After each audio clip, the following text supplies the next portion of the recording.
मैं नहीं बोलता, आज आपके सामने सिविल लिटिगेशन के ऊपर एक वीडियो लेकर आया। तो what is civil litigation, civil litigation क्या होता है, सिविल लिटिगेशन में कौन से किस प्रकार के दावे आते हैं, किस प्रकार के मुकदमे में लड़के होते हैं, सिविल सूट होते हैं, क्या इससे क्या हमें रिलीफ मिलती है सिविल लिटिगेशन से, क्या ये हमारे लिए बेनिफिट आ है, इसके बारे में सारी बातें करने वाले हैं। तो दोस्तों सिविल लिटिगेशन क्या, इसे हिंदी में कहते हैं दीवानी।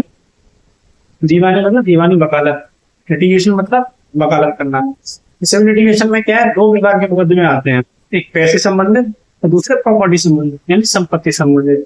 यानी एक लाइन में कहें तो संपत्ति संबंधित एवं व्यक्ति की हैसियत संबंधित, हैसियत मतलब धन संबंधित मामले सिविल लिटिगेशन में अंतर्गत समाहित होते हैं, इसके अंतर्गत आते हैं। What is civil litigation? Civil litigation क्या होती है, जिसमें प्रॉपर्टी और धन संबंधित मामले आते हैं, वो सिविल लिटिगेशन होता है।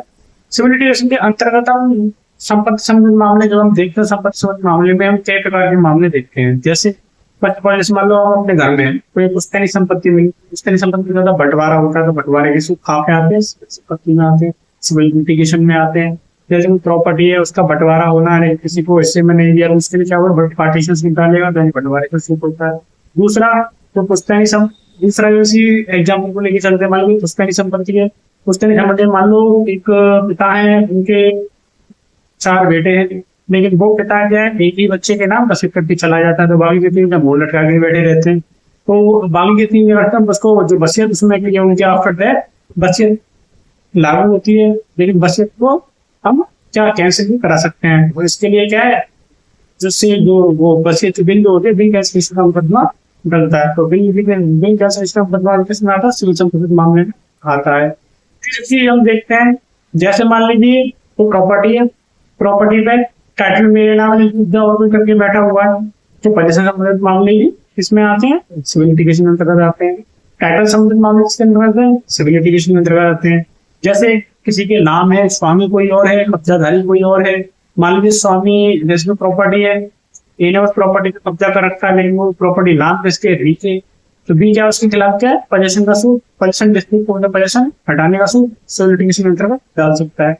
तीसरी चीज इसमें क्या है, सेल डीड, आपका बिल, या आपका मान लीजिए कोई भी कैंसिलेशन है प्रॉपर्टी से कुछ ही मामला हो। जैसे फॉर एग्जांपल, जैसे मान लीजिए कोई सेल डीड हुई किसी के नाम, सेल फर्जी हुई, सेल कैंसिलेशन किसमें आप सिविल लिटिगेशन के अंतर्गत हम ग्रहण करते हैं। दूसरी चीज ये होता है, जितने भी एग्रीमेंट होते हैं, करारनामे होते हैं, वही जैसे मैंने करारनामे में कोई और सामने वाली पार्टी मुकर दिया, तो करारनामे एग्रीमेंट कैंसिलेशन में आते हैं, सिविल लिटिगेशन के अंतर्गत आते हैं, लेकिन उसका नाम क्या होता है, स्पेसिफिक परफॉर्मेंस ऑफ कॉन्ट्रैक्ट के नाम से ये केस चलता है। तो सिविल लिटिगेशन के अंतर्गत इन चीजों का अध्ययन करते हैं। दूसरी चीज धन संबंधित मामले भी आते हैं। धन संबंधित मामले में कैसे, जैसे मान लीजिए किसी ने कोई प्रॉपर्टी किसी ने मान लीजिए किसी के पास गिरवी रख दी कि भाई कि मुझे 10 लाख रुपये अर्जेंट जरूरत है, तू मेरी प्रॉपर्टी ले ले और मैं तुझे, तू मुझे 10 लाख रुपए दे दे और मैं तो इतने समय बाद ये दे दूंगा। वो बंदा उस समय बाद नहीं करता है, या मान लीजिए वो पैसा चुका देता है, लेकिन सामने वाला पार्टी इसकी प्रॉपर्टी उसको वापस ही नहीं करता है, ढुकलेबाजी सोचता है, दिमाग में 420 लाता है। तो क्या होता है, मनी संबंधित मामले भी इसके अंतर्गत आते हैं। दूसरी चीज ये होता है कि मान लीजिए मैंने अपनी प्रॉपर्टी उसके नाम की थी और मैंने अपनी प्रॉपर्टी दूसरी से निकलवा के रजिस्ट्री ऑफिस से किसी नाम के व्यक्ति को बेच दी, तो जो बंदा है उसका टाइम पूरा होने से पहले ही, यानी उसके बाद पैसा पहुंचने से पहले मैंने जो प्रॉपर्टी उसके पास गिरवी रखी है वो प्रॉपर्टी ही सेल कर दी। तो ये क्या इसके परफॉर्मेंस कॉन्ट्रैक्ट के अंतर्गत आता है।